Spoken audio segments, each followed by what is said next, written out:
시작부터 정말 깜짝 놀랄 만한 소식이 하나 들려왔습니다.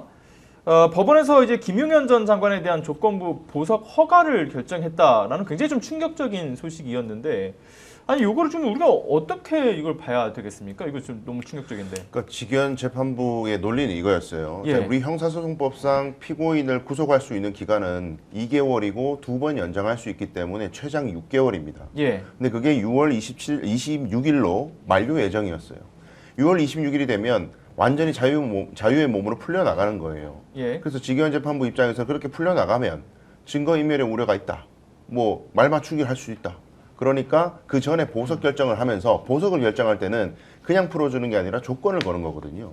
어떤 조건을 부과해서 풀어줄 수 있는 대비책을 마련하려면 보석밖에 답이 없다. 그리고 이 얘기를 검찰이 먼저 꺼냈어요. 이 얘기를. 예. 제한을 걸기 위해서 일부러 보석을 그렇죠. 허가한 것이다. 예, 명분은 그거고 검찰도 그 얘기를 먼저 꺼냈어요. 그대로 26일이 되면 증거인멸의 우려가 있으니까 보석으로 좀 해달라는 얘기를 검찰이 먼저 꺼냈는데 예. 문제는 뭐냐면 충분히 우리 시민들이 분노했듯이 지금 김용현은 이 죄뿐만이 아니라 다양한 죄들이 있어요.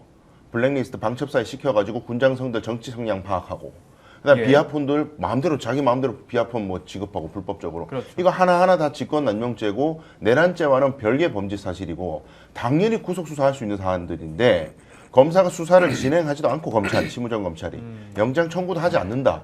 근데 법원 입장에서는 검찰이 영장 청구를 안 하는데 우리가 어떻게 영장 발부하느냐 이런 식으로 서로 떠넘기면서 예. 이게 지금 가만히 보면 짜고 치는 합작품이라는 거예요. 법원과 검찰의 합작품. 저는 그렇게 판단합니다. 짜고 치는 고스톱일 가능성이 있다. 네, 자, 어떻게 두 분은 보셨습니까? 네, 말씀하셨던 것처럼 이 사건의 핵심적인 인물은 두 명이다. 예. 주기현, 그 다음에 심우정이에요. 그러니까 예를 들면 이 나머지에 있는 사람들 같은 경우는 재판을 받는 사람이기 때문에 자기들이 할 수 있는 권한이 아무것도 없어요. 근데 주기현이 내란 우두머리인 윤석열을 풀어주고 다시 잡을 수 있었음에도 불구하고 심우정이 직시항고를 하지 않음으로써 지금 반바지 입고 활개치고 있고 한강에 가서 개들하고 산책하고 있는 상황이 벌어지고 있는 거잖아요. 그렇죠. 근데 지금도 마찬가지입니다만 주기현이 소위 보석 신청을 인정해주고 원래대로라면 검찰이 추가 기소를 했었어야죠. 이화영 경기도 전 부지사 같은 경우는 거의 2년 가까이 추가 기소를 해가지고 2년 가까이 계속 감옥 안에 있었던 상황이에요. 그러면 이 범죄보다 지금 있는 내란 범죄가 더 예를 들어 가벼운 건가?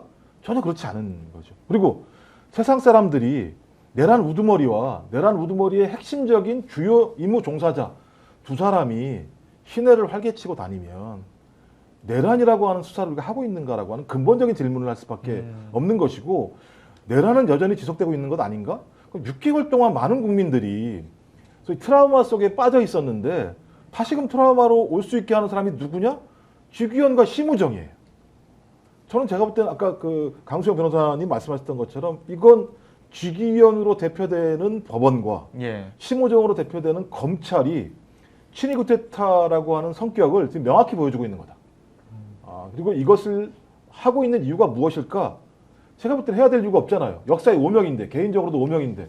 전 그렇다면 검찰과 법원도 내란 문제에 대해서 자유로울 수 없다라고 하는 걸 반증하는 게 아닌가라는 생각이 들기 때문에 매우 중대한 사안이 지금 벌어지고 있다고 생각을 합니다. 예. 오늘 방송 어떠셨습니까? 마음에 들었다면 구독, 좋아요로 스픽스를 응원해 주십시오. 여러분들의 구독, 좋아요는 가장 큰 힘이 됩니다.